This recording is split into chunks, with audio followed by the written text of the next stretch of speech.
It's really an honor to join all of you today to remember the legacy of Simon Wiesenthal, a man who personally experienced the terrible and unparalleled inhumanity of the Holocaust, a man who survived, a man who dedicated his life to saying we must not forget, we must not allow hatred and terrorism to go unchallenged, we must promote human rights and human dignity wherever and whenever we can. So today, in the spirit of Simon Wiesenthal, I invite you to step into the terrain of memory and moral dilemmas in a small Baltic country deeply scarred by a history of genocide. I invite you to join me in considering questions like these. How does a country with a terrible past begin to take an honest look at the painful realities of history and seek to build a more tolerant future? Is it even possible?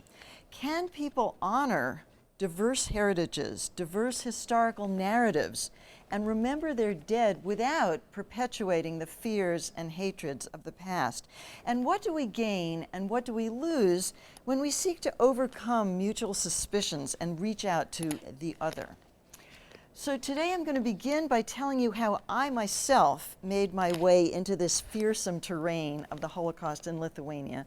I'll talk about the lead up to those years in Lithuania, how things got to that point, a little bit of history. And then, as Gerald said, I'm going to shine a spotlight on the people who are leading the effort for a tolerant future in this country. Because whether we are personally connected to Lithuania or not, I think we can agree that the challenges faced by this small country matter far beyond the borders of Lithuania itself. These questions matter for South Africa, for Rwanda, for Bosnia, for Argentina. They matter for Ukraine, for Israel. They matter for all of us. So let's start with my grandfather, Yankel Levin, who's the one on the left, the cute one. He came to America from Lithuania in 1911, right around the turn of the 20th century, as a young man, 19 years old, escaping the Tsar's draft. And this is my Jewish grandfather on my mother's side of the family. The other side has to do with England, Germany, and Ireland, and that's where the name Cassidy comes from. Some of my relatives who stayed in Lithuania after my grandfather left died in the Holocaust. Some survived the Holocaust in Lithuania. And when my mother was alive, I could count on her to keep track of these people, my grandfather, of all those who had come before. But after she died, I found my family past threatening to disappear. And my mother had used Yiddish, the European Jewish vernacular, the everyday Jewish language, only sparingly, like a spice. But when she died, I found myself missing Yiddish. And when I heard about a summer institute in Yiddish, in Vilnius, the capital of Lithuania, I was eager to go. Now, mind you, at that point, I barely knew where Lithuania was. Can you find it? It's just to the right of Poland, above Belarus. I had to get out an atlas to find it, and to find out that it's the most southern of the three Baltic nations, with Latvia and Estonia on top. The population of Lithuania is only 3 million, which is half the size of Philadelphia. So it's a tiny country, home today to only 4,000 Jews. But what I did know was that Lithuania had a notorious Holocaust history. I knew that in 1941, the Jews of Lithuania were massacred with a swiftness and thoroughness that was unusual even for that terrible time. Hundreds of Lithuanian towns have their pit in the forest, not far from the market square, where Jews were assembled and shot and buried in mass graves. I knew that in most cases it was the German invaders, the officers, who gave the orders, but in most cases it was actually Lithuanians who pulled the trigger. And in fact, the killing began even before the Germans took over. I knew that during the war, in the three major Lithuanian cities, tens of thousands of Jews were confined in ghettos. And by the end of the war, only 6% of Lithuania's 240,000 Jews remained alive. And as I was preparing for my visit to Lithuania, my Yiddish summer in this land of glories and massacres, something happened that radically changed my journey to the land of my ancestors. I heard from an official in Rokiškis, the small town, or shtetl, as they say in Yiddish, where my ancestors had lived for generations. And this official wrote that there was an old man in town, a man I call Stepanus, who wanted to talk with me. And in 1941, at the age of 17, this man, Stepanus, watched as the Jews of Rokoshkis were assembled in a field and driven into the forest to be shot. And that knowledge had tormented this man all his life. And he wanted to tell what he knew. He wanted to speak with a Jew before he died. And would I be that Jew? I have to say I was not eager to be that Jew. I didn't want to talk with a Lithuanian bystander, a man who had stood by and watched as my people were abused and tormented. And I think I might have said no. I might have turned away. But I found my moral curiosity engaged. And so I agreed. I would be that Jew. I would talk with this man. And so as I went off to Lithuania, I felt a mixture of feelings. I wanted to walk the streets where my forebears had walked. I wanted to breathe that air. But for me, it was a complicated place. It was a place where Jewish culture had once flourished, and also a place where Jews had been annihilated on a massive scale. So in the mornings at the Yiddish Institute, we studied Yiddish language and literature in all its glory, which was a machaya. Now, does anybody here know what a machaya is? Would anyone like to say? Yes, yes. Oh, a very wonderful thing, a great thing. A great pleasure, a joy. It has been defined to me as what would happen when Jewish women who lived in the tenements of New York would get on the subway and make their way to the beach on a broiling hot day, and they would take their clothes off, and in their bathing suit they'd get in the water. Oi, a machaya, a machaya. So, okay. Right. So in the afternoons, after we busted our heads on grammar, the last Yiddish speakers of Vilna, which is how you say it in Yiddish, who are now in their 80s, walked us through the streets of this beautiful city.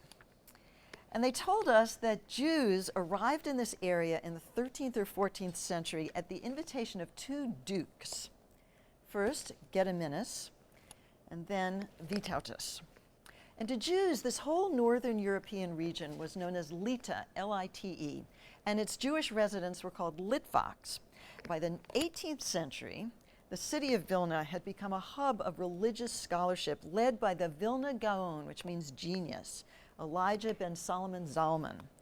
And at the turn of the 20th century, Vilna became a hotbed of Zionism, and simultaneously of a competing movement, the Jewish Socialist Bund, which said that instead of going to Palestine, Jews should stay right where they were and fight for their rights as workers. It was a huge feud.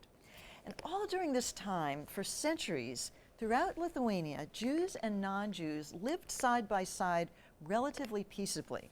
The violent anti-Semitic rampages known as pogroms that took place in other parts of Eastern Europe were rare here. On the brink of World War II, Jews made up a third of the population in Lithuanian cities and about a half in small towns. So it's hard to see this, but each town or city is represented by a circle, and the purple part of each circle is the Jewish part. And you'll see that the purple part takes up a lot of the circle. But relations between the Jewish and the non-Jewish, overwhelmingly Catholic culture were never particularly warm. Jews were others, and for Jews, Lithuanians were others. And by the mid-20th century, tensions that had been simmering for years began to increase. Nazi sympathies began to rise, and that helped to lay the groundwork for what happened next. In 1940, Soviet tanks came rolling in what turned out to be a futile attempt to prevent a German invasion. In 1941, just weeks before the German army did invade, the Soviets arrested thousands of Lithuanians and Jews and deported them to Siberia. So there would be a knock on the door in the middle of the night, 10 minutes to pack. The whole family would be ordered out into the street, into a truck, into a boxcar. There would be a journey into the unknown, and many people died on the way to the frozen north, and more died before they got there, when they got there. And that was the Soviets. Then the German tanks rolled in, and a multicultural place became a place of ghettos and a place of mass murder. And during the Nazi occupation, the political and religious leaders of Lithuania either collaborated with the Nazi regime or at the very least failed to oppose it effectively. Some rare individual Lithuanians risked their lives to help Jews by hiding them in a barn or an attic or giving them food. Some Lithuanians moved into the Jews' empty houses and took their property. Many Lithuanians did nothing. Either they were too scared, or they couldn't figure out what to do, or they were glad that the Jews were going. And some Lithuanians helped to kill their Jewish neighbors. By the end of the war, after 7 centuries, Jewish life in Lithuania had been decimated. And after the war, a writer named Chaim Grada returned to the city of Vilna, and he walked through the former ghetto, and he wrote this: "All that is left is walls, roofs, pillars, cornices, tottering beams. All that is left is broken iron bedsteads, the rusty entrails of Primus stoves, twisted forks, knives, spoons without the mouths, and I am left with eyes without tears, like window holes with neither frames nor glass." And we see here the work of Samuel Bach, who lived in the Vilna ghetto as a child and then survived to create painting after painting evoking the ghetto. Nor did the end of World War II bring peace to Lithuania. The 3 Baltic nations were incorporated into the Soviet Union. It was not an easy transition. A bloody resistance struggle, a guerrilla resistance struggle, went on for 7 years, and the deportations began again. This time, tens of thousands of Lithuanians and a few remaining Jews, including one of my uncles, were arrested and sent to Siberia. And between 1940 and 1952, historians say that hundreds of thousands of people in Lithuania, Jews and non-Jews alike, were lost to massacres, war casualties, deportations, executions, and emigration. And that's out of a population of, at that time, less than 3 million people, a massive disruption of society, which inflicted deep social scars. And during the Soviet era, the Church of St. Casimir, this church here, was turned into a mocking museum of atheism, where people were invited to come and Jewish and Catholic relics were put on display for people to laugh at. And school groups were brought here, and the children would go through and they were expected to think, oh, look at this crazy thing, look at this stupid thing. Where the great synagogue once stood, there was and is now only an empty lot. And while plaques were mounted at the mass murder sites, they did not make clear that it was Jews who had died there. Instead, the plaques referred to innocent Soviet citizens. And during the Stalinist era, Jews could be arrested and deported to Siberia for the simplest expressions of religious or cultural or Zionist inclination. My Uncle Aaron distributed matzah for Passover and was sent to Siberia. And when emigration opened up in the 70s, most Jews who lived in Lithuania chose to relocate to Israel or the West. And today, as I said, only 4,000 Jews live in Lithuania. By the time the Soviet Union fell in 1991 and Lithuania became a new independent nation, half a century under 2 regimes had created a cauldron, boiling and bubbling with competing martyrdoms, competing feelings of victimhood, seemingly irreconcilable narratives about the past, stereotypes, resentments, hatreds. But within this very difficult environment, some brave people, Jews and non-Jews, began working to build bridges, to create a new public discourse, to engage deeply with their country's Jewish heritage, even when it was painful, to attempt to build the active civil society that we all want to see in the land once known as the Jerusalem of the North. And in part because of the old man, Stepanus, who was waiting to speak to me in Rokiškis, I made it my business to seek out these tolerance leaders. And these people educated me and they inspired me. So let me share with you a few snapshots. The first snapshot, this is Irena Visaita. And when I was on my way to Lithuania to attend the Yiddish Institute, I was told, you must meet this woman, a remarkable woman, a Jewish woman, one of the most influential tolerance leaders in Lithuania. So on my first evening at the Yiddish Institute, I spied her across the courtyard, and I went up and I said, can we talk? well, she was going on vacation, she didn't have much time, and she said, you don't really need me, other people can talk to you. But I had a feeling I should persist and get to speak with her, and I'm really glad she did. She's become a good friend. I went to her apartment, which was a modest couple of rooms in a grand old building on a grand old boulevard in Vilnius, and in her living room, which was filled with plaques and photographs and plants, she served me tea and she told me her story. And at the age of 15, Irena went into the ghetto in the city of Kaunas or Kovno without either her mother or her father. And after more than 2 years there, non-Jewish Lithuanian friends managed to smuggle her out, and she spent the rest of the war living in the home of a woman she came to consider her second mother. And this is how Irena survived. But after the war, this second mother was sent to Siberia by the Soviet regime. Yet out of this terrible suffering, Irena emerged as a leader of efforts toward mutual understanding. And she defines tolerance as a permissive or liberal attitude toward beliefs or practices different from or conflicting with one's own.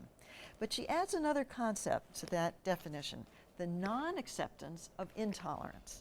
So the intolerance of intolerance. Not easy concepts. But as I stepped through new doorways in Lithuania, Irena was my guide. The second snapshot, another tolerance leader, Linas Vildžiūnas, created a project called Jews, Neighbors of My Grandparents and Great-Grandparents, with the goal of getting school children to talk with their elderly family members about the lost Jewish world. So these old people may never have talked about the Jewish past with their children or grandchildren.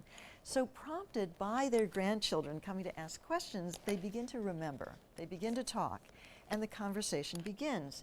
And using what they learned from their elders, the young people drew maps of their hometowns. They combed through old newspapers. They took photographs of the bakery that used to be a synagogue, the warehouse that used to be a Jewish school. And Vildžiūnas trusted that when the generations are brought together in a spirit of respectful remembrance, something good would emerge. So instead of sending a lecturer out to talk to villagers about what the Jewish world used to be, he had people talk to each other. And as they found the Jewish world becoming vivid and personal, both generations began to question and to change. Third snapshot, this woman, Ruta Pušytė, is a non-Jewish woman who was the director of a traveling exhibit for the Jewish Museum. And her job was to get in a truck and drive to little Lithuanian villages and towns.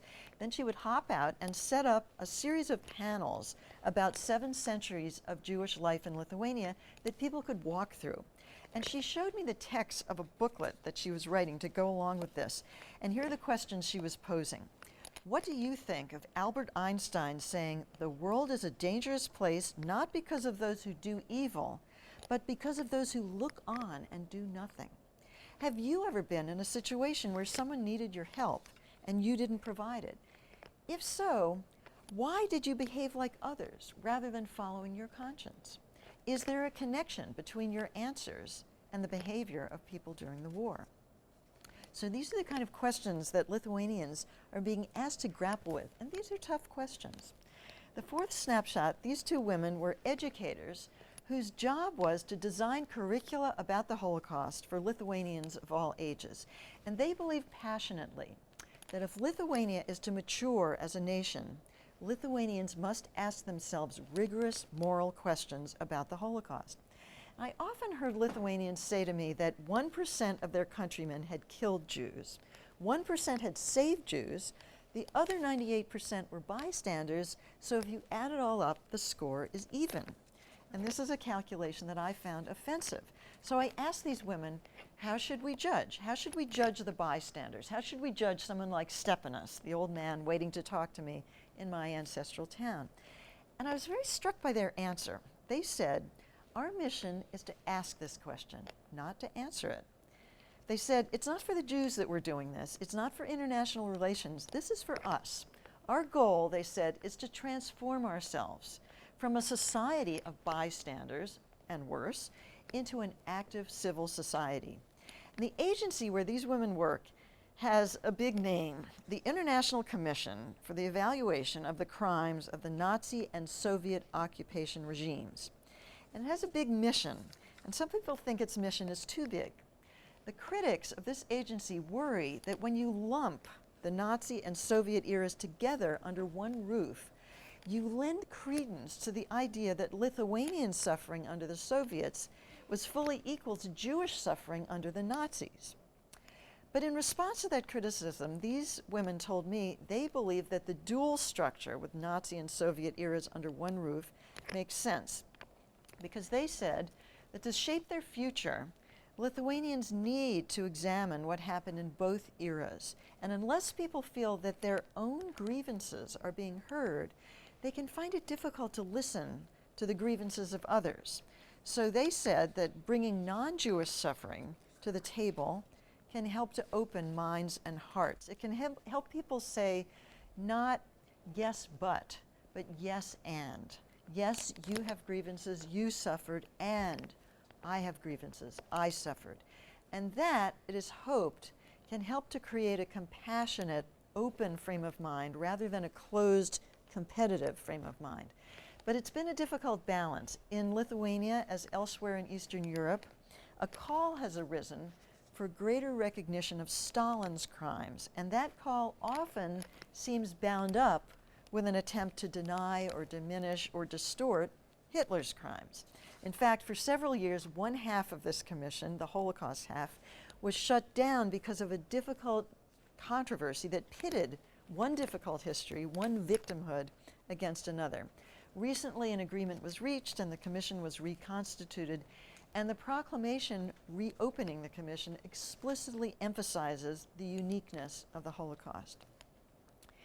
The fifth and final snapshot, this is Audra Czepkowskaite, and every year on the anniversary of the liquidation of the Vilna ghetto, she and a group of other young Lithuanians organize a series of commemoration ceremonies in cities across the country.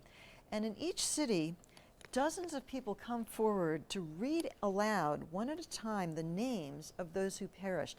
And the reading goes on for hours. It's a solemn, very simple ceremony.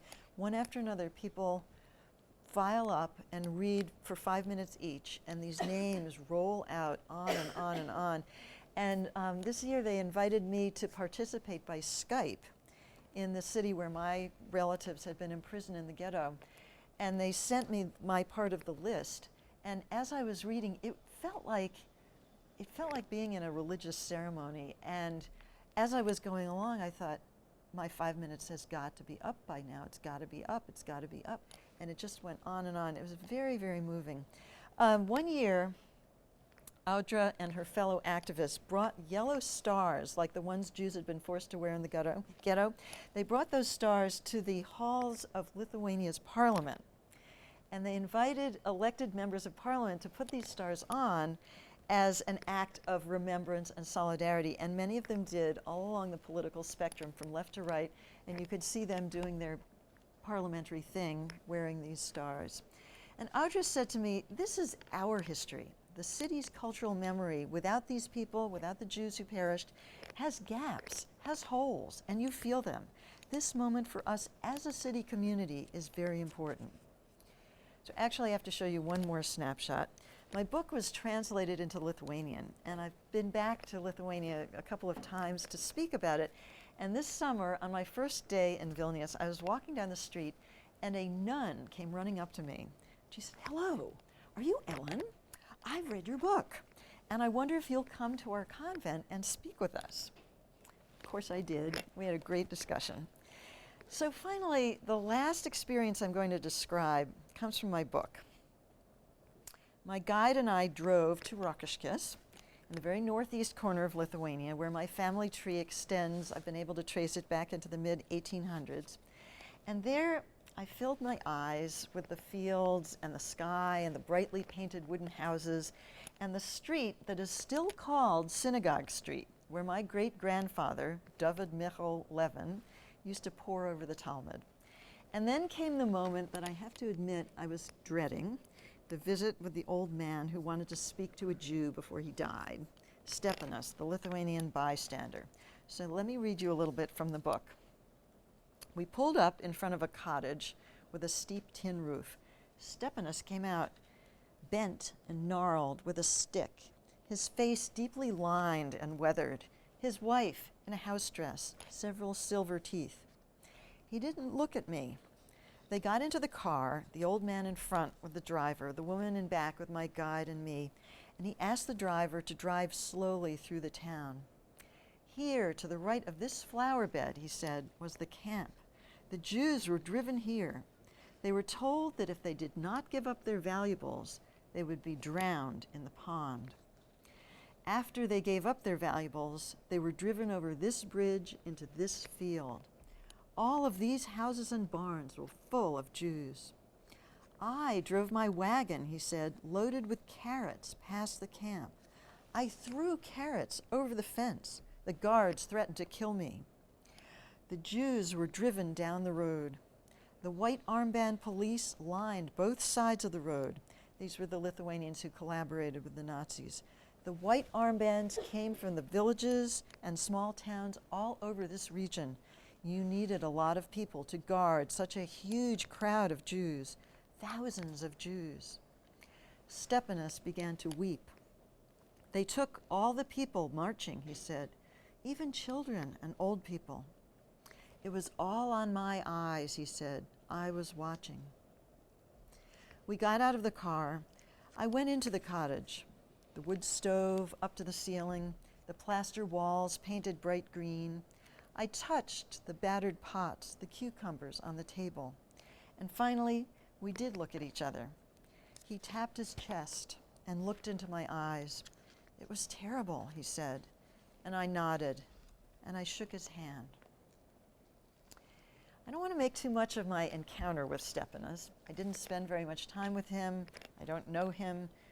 Whatever he said and whoever he is, in no way does he erase the tragedy of those who stood passively by in the face of terrible acts, much less the crimes of those who actually committed those acts. Should Stepanus have done more? Could he have done more? What do we expect of ordinary people in extraordinary times? What should we expect? I met other Lithuanians, people like Stepanus, who started to cry when they talked about the Holocaust, and I think that's an emblem of the fact that Lithuania is not finished coming to terms with its past, and in fact, that process will never be finished. Only through eternal remembrance and reflection can there be the kind of maturation that all of us want for Lithuania. Anti-Semitism is alive and well in Lithuania today. I saw swastikas. Right-wing nationalists are present and influential in Lithuanian politics. And the Lithuanian government has done a poor job of bringing former Nazi collaborators to justice. And in fact, the Wiesenthal Institute continues to be active in trying to flush those people out of the shadows and bring them to justice. Every February and every March on Lithuania's 2 Independence Days, a couple of thousand people, largely far-right wingers, including neo-Nazis, parade through the streets of Vilnius and Kaunas. And the government has struggled with how to respond. Let me see what you think of this. The government hesitated to actually outlaw this march. So what they did was to deny the neo-Nazis the right to march on the main boulevard. They also denied that right to Baltic Pride, the gay organization. And the gay organization sued, and the neo-Nazi group just defied the ban and showed up on the main boulevard without permission, where they were allowed to march after all. But the city also organized a kind of alternative gathering for families to give an alternative to the ugly neo-Nazi image with another image of what it means to be a proud citizen of Lithuania. Because they don't have what we have, July 4th, with the watermelon and the flags and marching bands and twirlers and all that. They don't have that tradition. So what do you do on this day to say, I am a proud member of this country? From what I gather, the two groups, the sort of more positive group and the neo-Nazi group, were about equal, a couple thousand each. So it's a difficult issue. I'm glad to say that people have stood up, both inside and outside Lithuania, to protest expressions of intolerance there. And in part because of that pressure, recently the Lithuanian government allocated $50 million in restitution funds to support Lithuania's small Jewish community. Now, needless to say, there can never be full restitution. full compensation. This initiative is symbolic. It underscores Lithuania's moral burden. But it's also practical. It will help to support the Jewish community. So it's one step on a very difficult road. So in conclusion, I can't tell you whether on balance Lithuania is moving forward or backward when it comes to confronting the past and building a tolerant society. Maybe it's both. I think both political scientists and therapists will tell you that zigzagging back and forth between denial and acceptance is very typical for traumatized individuals and traumatized societies. So take a look at this graffiti. First, somebody wrote, "Up with a white Lithuania," which is a racist slogan. But that's been crossed out, and in its place, somebody wrote, "Up with a world without racism." So I do know that many people in Lithuania abhor the neo-Nazi creed, just as much as all of us do, and are searching for ways to remember the Jewish past in a respectful way. They believe, as I believe, that the attempt we make to listen and to understand is where the hope for the future lies. And I think that's true for Lithuania, for Eastern Europe, for other countries struggling to emerge from conflict, and for all of us who want to help prevent future genocides. Because during that terrible time in the mid-20th century, solidarity was often difficult or even impossible. In that time, as in so many other times, our own time, it was much easier to stand by than to stand up. And I think our job as human beings and as citizens is to reverse that equation, to create the kind of society where you can stand up, where it's not up to each individual alone to decide, I'm going to put my head up and risk getting it blown off, where people can join together to use the tools of civic engagement and social action and resist the forces of hatred. Now, during my visits to Lithuania, I've been privileged to speak at high schools and universities, and I ask students, is your country destined to be a place where neo-Nazi voices grow louder, or a place where people take Holocaust remembrance seriously and dedicate themselves to ensuring that a tragedy like this cannot happen again? Will it be a place where people stand by, or a place where people stand up and speak up? And I say, it depends on you. And I show them a picture of this billboard in Vilnius, which says, "Who, if not you, will determine the future of Lithuania? Become socially active." In return, the students ask me questions. Are Jews genetically geniuses? They ask. Of course, I had to say yes. No, actually I said no. All you have to do is study, and anybody can be smart. Why did the Holocaust happen, they ask. If we could turn back the clock, what should have been done to prevent the killing of the Jews? What is the best way to fight racism? I thought this question was very interesting. What does patriotism look like in the United States? Will hatred ever be depleted in Lithuania? So these are earnest questions, they're painful questions, questions that make me hopeful for the future. So before we begin our discussion and questions, on my last day at the Vilnius Yiddish Institute, two tiny Jewish women in their 80s led us in singing the partisan hymn, which was composed in the Vilna ghetto in 1943. And the song's refrain is "Wir seien da." In Yiddish, "We are here." And the song was written in a spirit of defiance and hope, but it always used to strike me as sad because so many people who sang that song in the ghetto had died. So few had survived that "we are not here" would be more accurate. But now the song sounds different to me because spinning through my head are the faces of people I met in Lithuania, Jews and non-Jews, searching for a way forward out of the past. Fanya and Rachel, holders of memory, guiding students through the old Jewish quarter. Irena Vasaita, rising out of a grim personal history to call for love and understanding. The people at the House of Memory engaging in intergenerational dialogue. Ruta Pushita traveling from village to village to pose tough moral questions.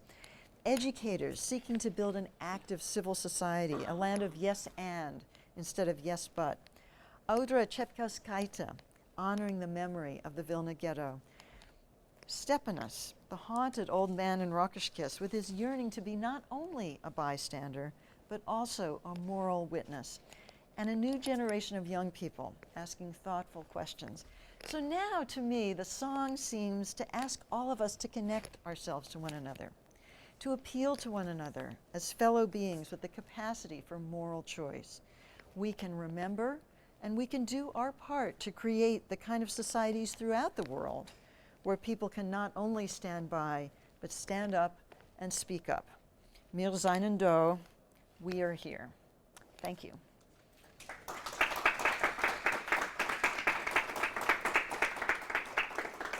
So I'm eager to hear from you about your reactions, your questions, your comments. How many people here do have some kind of personal connection to this country? Anyone? You do? What's your connection? One of my ancestors is Litvak. Uh-huh. So Litvak is that word that means Northern European Jew. And Litvaks were considered to have a certain cultural identity, somewhat like the difference between Yankees in the United States or Yankee New Englanders versus Southerners. They were the severe, more uptight people, the scholarly, the more smart. They put salt on their gefilte fish instead of sugar, like the people who lived farther south. The brand of religious observance was more upstanding and severe and scholarly, as opposed to the more singing and dancing, more Baptist style observance that originated in Poland to the south. So I'm a proud Litvak myself. Right?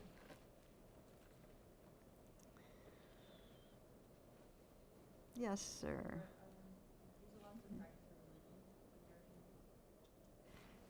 A little louder. In the ghetto, did people practice their religion? Yes, they did. Were they allowed to? I don't know, but they did. There was all kinds of activity, Jewish cultural activity in these ghettos. Now, ghetto life was full of hunger, it was full of terror, it was sometimes full of disease. People were crowded together, like 15, 20 people in one room. Like a room like this would have probably held 30 people, because people just crammed into just a few streets, and then barbed wire was put up around those streets. And also, the German command would cull the ghetto population on a regular basis. So all of a sudden an order would come out, everybody has to have a pass, and we're only handing out passes to a certain number, some thousands of people in the ghetto, and the rest of the people, if you don't have a pass, you're not allowed to be here anymore, and please line up over here. And people were marched out to killing fields and executed. So any day an order like this could be coming down, so it was terribly difficult. If you were not able-bodied, if you could not prove that you were contributing to the war effort by working in a factory in some way, you had to go. So, however, for about a year of the time in the Vilna ghetto, there was what was called a golden period, sometimes called a vegetarian period, in which there was no killing of people, animals, you know. And during that time, there was a library that circulated more than 100,000 books in its lifetime. There were concerts, there were theater productions, there were schools, there were religious circles, prayer circles for people to continue studying. People did bring their prayer books into the ghetto with them. So there was a flourishing of what some people have called, some scholars have called, spiritual resistance. So preserving their Jewish culture in this way, both their religious and their non-religious culture, was a way of saying, we are human, we are continuing here, we will not all be killed. There was also armed resistance. So in the basement of the library building, they built a soundproof room and smuggled in guns and learned to shoot them. And a group of a couple of hundred young people dubbed themselves the partisans of the ghetto, and they tried to figure out how to provoke an uprising among the ghetto population. But they were unsuccessful. They couldn't get people to gamble that it was worth standing up and possibly losing their lives versus just like sitting tight and hoping that it would all be over. But didn't people think those gambles were almost certain death? Yes, and They the thought partisans, basically, we're going out, so this is how we want to go out. yes, let us not go like sheep to the slaughter. Let us go down fighting. Was Take some of them with us. yes, and take some of the Germans with us and not just parade to our deaths.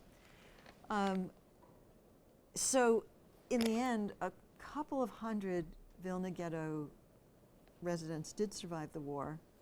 Some of them had resisted by armed struggle, some had not.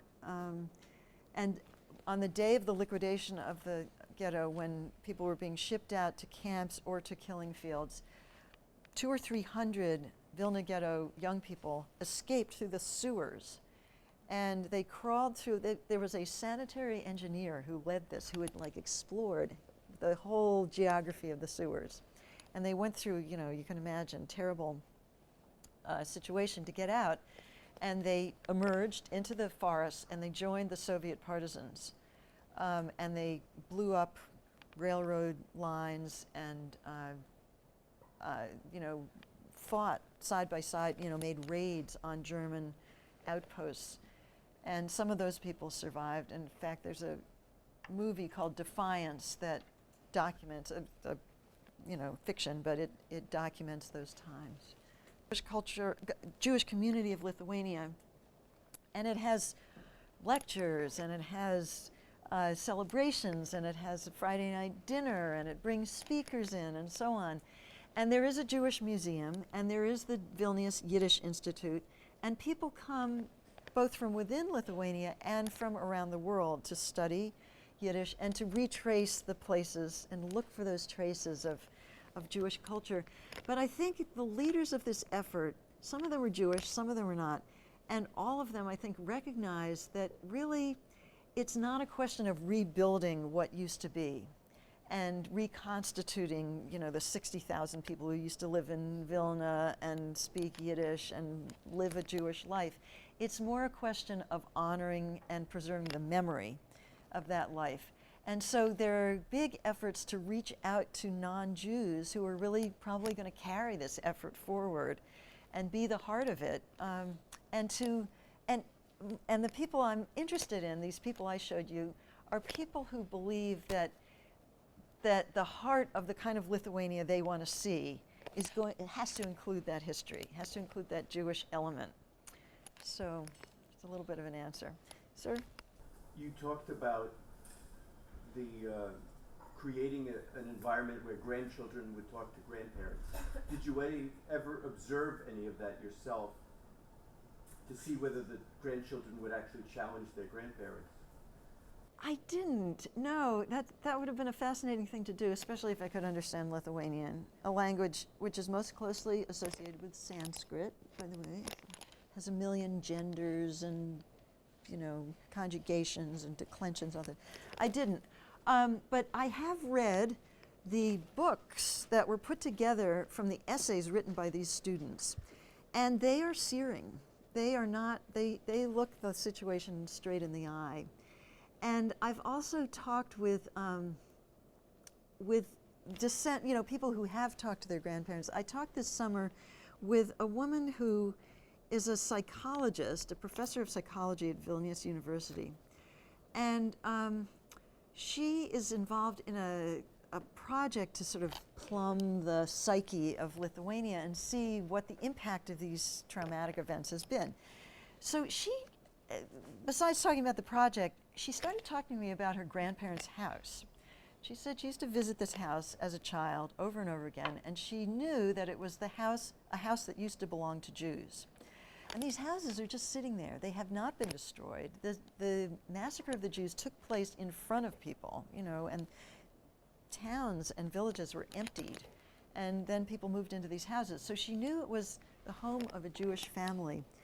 And she used to go up to the attic as a child and sort of look around for, like, what do I sense here? What do I feel here? And she felt this huge, she said she felt this huge sadness. And she started to cry while she was talking about this.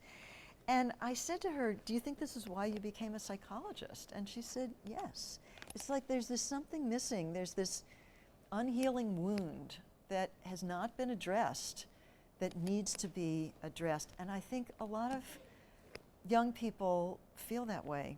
And I think it was very important, the spirit in which these conversations were engendered, because I think if you just put people together, what you might get is like, oh, those Jews, those, but that's not what happened.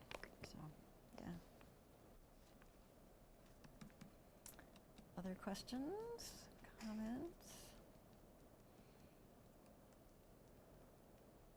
Rebecca, do you cover this time period in your class or not? But Yeah. not once. Yeah, so in other words, we will get to this. Right now, what is kind of funny is right now, the next lessons are the four lands, the Council of Four Lands and the Council of Lithuania. In other words, we're just about to move to the incredible life that is going to be built there from 1500 on. So it's going to be an interesting thing to have found out, not that the community was decimated. Decimated means 1 in 10. Right? The community, less than 1 in 10 survive. Right? Less than 1 in 100 survive. Right? You have 200,000 people and you have 6% left. Right? So what's going to happen to them is they're about to discover how this place was built, why it was so important, the culture that was built there. They're going to learn about the yeshivot and all that. So they're not even, and the other situation is that ghetto to them right now means that they just learned about the ghettos in Italy just a little bit. So the ghettos in Italy were, what they were was they were a closed-in area where people were locked in at night, and Jewish communities in really modern Italy were not allowed to ever expand. So they never got another house. So they were very crowded. And the conditions were very, very bad. They were nothing like this, because even though you just learned about Salomone Rossi, that wonderful musician whose ghetto in Mantua was destroyed when the city of Mantua was taken, because it was taken by an army from an area where they didn't have a Jewish community, so they right away thought, let's just destroy the Jewish community.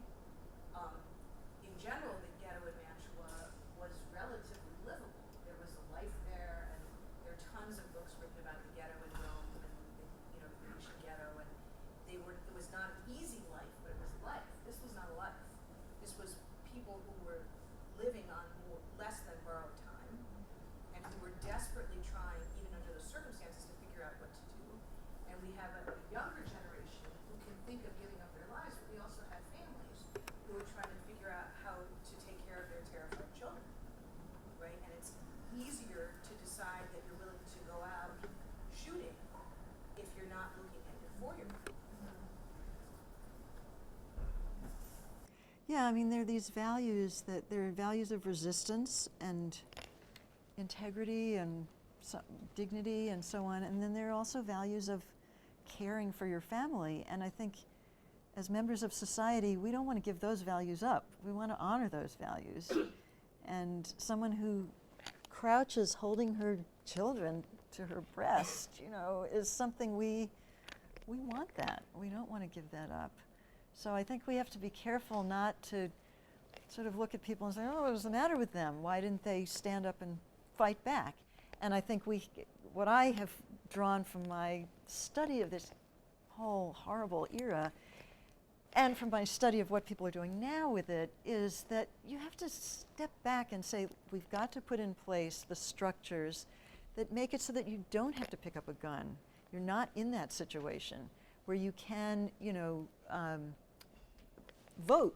You can, fight in non-violent ways for the kind of society that allows everybody a chance to breathe. Because these people had no documents, no citizenship, nowhere to go, no plan, no one who was extending a hand to them. Right? Because right away, when they're rounded up, they lose all of their documentation of who they are.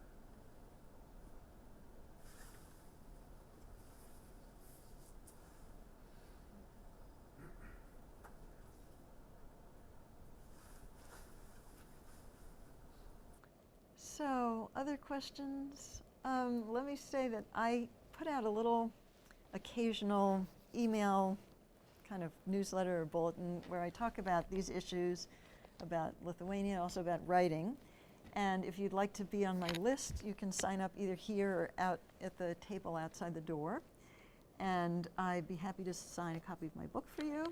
If you would like to enroll in the Yiddish class in Vilnius, I brought a couple of things about that. It's great. It was great. And most people were about 20, 22 years old. It was really great. So, and I'm happy to just talk with you individually. So thank you so much for coming.